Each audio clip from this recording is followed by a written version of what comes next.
Hello guys and welcome to Archangel's Persona 5 trailer analysis thoughts on theoristic. Let's go! So the trailer begins with a helicopter closing in on a city. After that, we take a look at what appears to be a crowded casino. Then, we are met by a trio of suited sunglass-wearing gentlemen who appear to be looking for something. Or maybe someone. Next, we see a quick-moving shadowy figure and the quote, "What awaits you is glory or destruction." Then we get a good look at our shadowy figure and realize it's the protagonist. However, he looks very unlike what we had seen of him before. In the second teaser, he has a calm and dumbfounded expression for the most of it, as opposed to the devilish faces we see on this trailer. Almost look like he changed personas, am I wrong? Okay, moving on. Then an alarm gets activated, he jumps out the window and gets blinded and, one assumes, probably seen by someone. Then the music on the trailer starts and yes, we see that as opposed to Persona 3 having a focus on the blue color and Persona 4 having one on yellow, Persona 5 has its focus on red, which looks super nice. You know, I was actually afraid that red might have been unpleasant to the eye, but they managed to pull it off just fine, props to them. It is hoping that there are so many Persona games on day that they just run out of colors, huh? So during this whole sequence we see heavy urban themes with the train, and the buildings, and even on the credits. We also see the protagonist and the characters that we will see on the rest of the trailer jumping around during the whole thing, except for this guy with a foxtail? Fox confirmed, yeah! After that, we get to take a look at the Velvet Room, which appears to be in a prison. Yeah, a prison. From a limbo to a prison. Igor, what the hell is going on here? Also, this prison seems to be guarded by two mechanical looking eye patch wearing ladies. Yep. Now that's an unusual set of words right there. What strikes me the most is their movements and how artificial they look here. Makes me wonder if we will even be able to get a social link with them.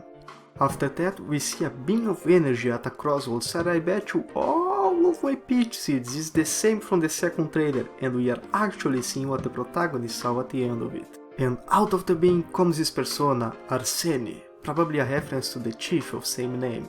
Then we get to take a look at gameplay, and boy does he look like Catherine.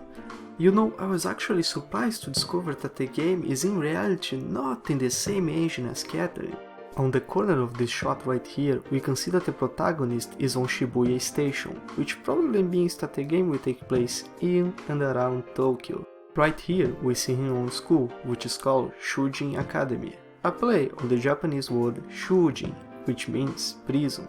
Okay, now there are a lot of prison themes on this trailer, like in the very first teaser for Persona 5, where the image and the quote, "You are a slave, want emancipation" left quite an impression.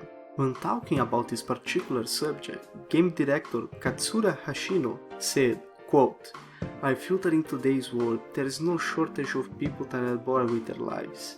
They are at a dead end, chained down to a world of which they resent being a part of. Persona 5, in that sense, is a game about freedom, the kind that those sorts of people haven't had living on the real world." End quote.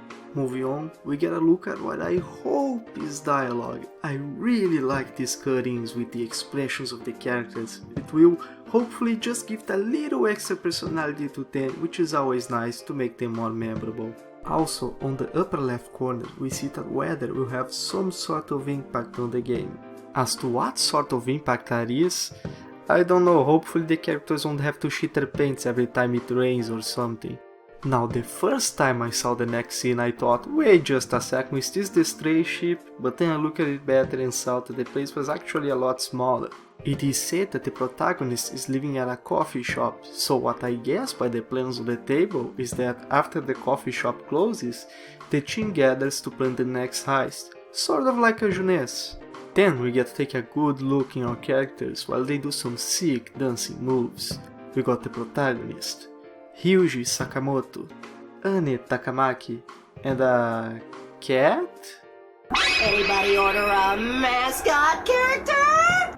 For some reason it shows the 7 deadly sins right here with different sliders right below them. Maybe it has something to do with the card, I don't know. And we get to see some menus, just Look at the menus, just... Oh my god, you know what? I ain't even gonna say anything about them. I'm gonna let the best friends Zaibatsu do the talking for me, because they already said everything that needed to be said about these menus. My takeaways is, like, you know you're a fucking god when you can show menus in your trailer. As your sizzle. And they're still excited. And people are like, yeah, look at that pause menu. That's the hottest pause menu I've ever seen! Yeah. While we are still on the menus, we can see that we have an equip slot for ranged and another for melee combat. I wonder what's gonna be the difference between the two. We then get a look of some guy with blank eyes and what appears to be blood dripping from his mouth, crashing a train on a deserted station with only 2 persons. Lucky? Well, not him, he is probably dead. Then we get a look at the dungeons. Now, notice that as the protagonist goes around, he leaves behind little pools of something red, which kind of reminds me of the shadows in Persona 4. We take a look at some cool level design and some platforming now. If we take a closer look, we can see that there is a split second where the protagonist kind of stops at the border and then makes the jump. Make me assume that we don't actually make him jump, we just run to the edge and he jumps by himself, a la Assassin's Creed. Then we get to see this freaking cool shit of the protagonist just going teleporting from cover to cover. I think this is how we'll get our player advantages from now on. We're gonna have to sneak up on the enemy and hit him from behind, which makes sense since we are apparently a sneaky thief. Then we get a scene of the Chie escaping what I assume is a dungeon or a heist while everything is crumbling around them. We get to see also in the scene that the cat has gone back from his anime form back to a cat. Can he just change forms at will? We get another look at the Velvet Room with the 2 assistants and the protagonist behind bars. Again, more prize on teams here. Then we get a quick look at combat where the protagonist shoots some shot. Wait a second. That right there is Sandman. And that right there is Pyrojack, isn't it? So we are fighting personas? And on the next scene, when we see the all-out attack, just look at the expressions. It's very reminiscent of the shadows of the characters in Persona 4. The girl constantly reminds me of Shadow Chie with the whole dominatrix thing. The guy just has that iconic shadow grin, and the protagonist has them psycho eyes, know what I'm saying? Seriously, just put some yellow eyes there and boom, shadows. Done. Then they slide and dance around some more at the end of the trailer, and we see I am a shadow of your true inner self. Okay, stop. No, just hold on right there. Just stop for a second. That expression and the one from the all-out attack are almost identical. Just... What? Okay, maybe we need to take a deep breath. Okay. Theory time. Now, from here, I will talk about what I think this could all be. And I'm not too sure either. But that's why it's just a theory. So I'm gonna start from solid ground, and then little by little we're gonna take things up a notch on the crazy level, okay? For starters, I think this last scene and the last scene from the second trailer are related. In that one, we could see through the reflection of the protagonist's glasses a beam of blue energy, and if you look close enough, there appear to be someone in those bluish flames. I do believe that what we are actually seeing is the protagonist facing his shadow and acquiring his persona for the first time. However, that right there is not the face of a shadow that was accepted, or at least none in Persona 4 made this expression. In Persona 4, the shadow when accepted had this relaxed expression, like a world of burden just got out of their backs. This expression right here looks like the expression of a shadow when you first see it on a dungeon. My point being, in Persona 4 the characters accepted that they had rotten parts of them and kinda said to themselves, I will not ignore this part of me anymore, let's work on this and walk to a brighter tomorrow with me as a better person. Now this right here, there appears to be no change of the shadow, almost as if the acceptance here is more like, yes, you're right, there's a psycho inside of me and I will not ignore him anymore, let's unleash him from time to time. Who knows, maybe I'm crazy.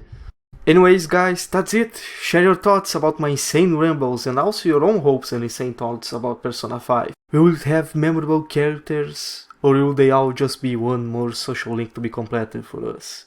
Will it receive a sweet anime adaptation? Please God yes, please God yes. Will it have a fantastic soundtrack? Well, yeah, haven't you seen the trailer? It's pretty fucking dope, dude. Bye bye, guys!